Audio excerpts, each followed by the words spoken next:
Sejarah virus corona pada manusia dimulai tahun 1965 saat D.A. Tyrrell dan M.L. Pion dari Rumah Sakit Harvard, Inggris mengisolasi virus dari saluran pernafasan orang dewasa dengan flu biasa.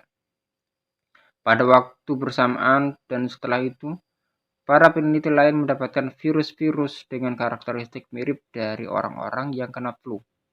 Akhir tahun 1960-an, Tyrrell memimpin sekelompok ahli virologi meneliti strain virus pada manusia dan sejumlah binatang. Virus itu antara lain virus bronkitis, virus hepatitis pada tikus, virus penyebab radang lambung pada babi. Semua virus itu secara morfologi mirip jika dilihat dengan mikroskop elektron. Sekelompok virus tersebut lantas dinamakan virus corona berdasarkan bentuk permukaan yang mirip mahkota. Belakangan, corona resmi diterima sebagai genus baru virus. Kajian Jeffrey S. Kahn dan Kenneth McIntosh yang dimuat The Pediatric Infectious Diseases Journal November 2005 menyatakan corona menimbulkan infeksi saluran pernafasan berupa pneumonia pada bayi dan anak. Virus itu juga memicu asma pada anak-anak dan orang dewasa serta infeksi saluran pernapasan parah pada orang lanjut usia. Selain pada manusia, kemajuan penelitian ragam virus corona pada hewan juga meningkat pesat. Virus diketahui menimbulkan berbagai penyakit pada hewan, seperti tikus, ayam, kalkun, anak sapi, anjing, kucing, kelinci, dan babi. Virus-virus itu ada yang hanya beredar pada populasi hewan, tapi ada yang menular ke manusia. Karena itu, corona kemudian dikenal sebagai virus zoonotik atau bisa menular dari hewan ke manusia. Tidak mengherankan, penyebab sindrom pernapasan akut parah atau Severe Acute Respiration Syndrome atau yang disebut SARS tahun 2002 sampai 2003 di Cina Selatan adalah virus corona yang berasal dari hewan. Epidemi SARS dilaporkan sedikitnya di 26 negara di Asia, Eropa, Amerika Utara, dan Amerika Selatan. Laman Organisasi Kesehatan Dunia WHO menyebutkan virus corona SARS yang diidentifikasi pada 2003 diyakini dari hewan.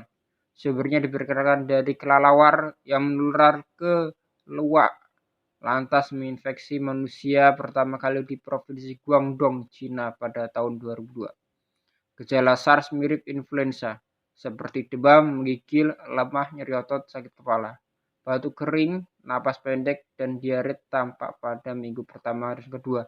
Kemudian menjadi parah secara cepat sehingga perlu perawatan intensif. Penularan virus dari manusia ke manusia lewat percikan cairan bersin dan batuk serta tinja umumnya terjadi di fasilitas kesehatan. Setelah dilakukan penerapan pengendalian infeksi yang tepat, akhirnya wabah SARS mereda. Gelombang wabah virus corona berikutnya adalah sindrom pernapasan timur tengah Middle East Respiratory Syndrome atau disebut MERS. Penyakit yang disebabkan virus MERS-CoV ini diidentifikasi di Arab Saudi tahun 2012. Sumber virus ini adalah unta. Belum dipastikan rute penularan dari unta ke manusia. Yang pasti, wabah terjadi akibat penularan dari manusia ke manusia di fasilitas kesehatan. Orang yang terinfeksi bisa tanpa gejala, tapi ada yang batuk ringan, demam, napas pendek, hingga gangguan pernapasan akut parah yang perlu ventilator, bahkan kematian. Diare dan pneumonia juga dilaporkan. Virus ini umumnya menyebabkan penyakit parah pada orang lanjut usia, orang dengan kekebalan tubuh lemah, serta memiliki penyakit kronis seperti gangguan ginjal, kanker, gangguan paru, dan diabetes. Sejak September 2012, ada 27 negara di Asia, Afrika, Eropa, Amerika melaporkan kasus MERS. Wabah besar terjadi di Arab Saudi, Uni Arab, dan Korea Selatan. Meski wabah sudah berhenti, kasus MERS masih terus terjadi. Hingga kini dilaporkan 2.494 kasus positif MERS dengan 858 kematian. Wabah terbaru virus corona terjadi sejak akhir tahun 2019. Bermula di Wuhan, Provinsi Hubei, Cina. Virus diduga bersumber dari kelelawar yang menular ke hewan lain sebelum melompat ke manusia.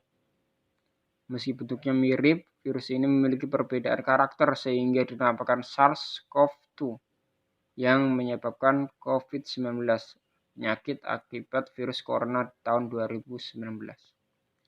Sebagaimana infeksi corona lain, tampilan klinisnya dari gejala tanpa gejala, gangguan pernapasan ringan, pneumonia, sampai gangguan pernapasan parah, gagal ginjal, serta kematian. Penularan juga lewat percikan cairan dari bersin dan batuk. Masa inkubasi sekitar 2-14 hari. Rata-rata gejala tampak pada hari ke-5. Namun, berbeda dengan SARS dan MERS yang menular pada saat mulai parah, pada COVID-19 orang sudah bisa menularkan pada hari ketiga pertama karena virus. Akibatnya, laju penularan virus COVID-19 sangat tinggi. Jika SARS sekitar 3, MERS dari 1, laju penularan COVID-19 adalah 1,4 sampai 2,5. Pengendalian wabah sangat tergantung dari kewaspadaan, kesigapan, dan kesiapan infrastruktur kesehatan sejak dari manajemen pemerintah pusat dan daerah dalam menerapkan upaya kesehatan masyarakat, hingga ke fasilitas dan tenaga kesehatan dalam merawat pasien. Dunia telah menjadi satu kesatuan akibat tingginya mobilitas manusia dan barang. Karena itu, tidak ada lagi penyakit negara lain. Kita semua bisa terkena. Hal lain, kita harus melakukan tugas utama manusia, yakni menjaga keseimbangan alam dengan mengonsumsi segala sesuatu secukupnya. Makan hanya yang benar-benar aman dan sehat. Dengan demikian bisa mengurangi kemungkinan lompatan virus dari hewan liar ke manusia. Terima kasih, semoga kita sehat selalu dan wabah virus corona secepatnya akan hilang dari muka bumi ini. Terima kasih.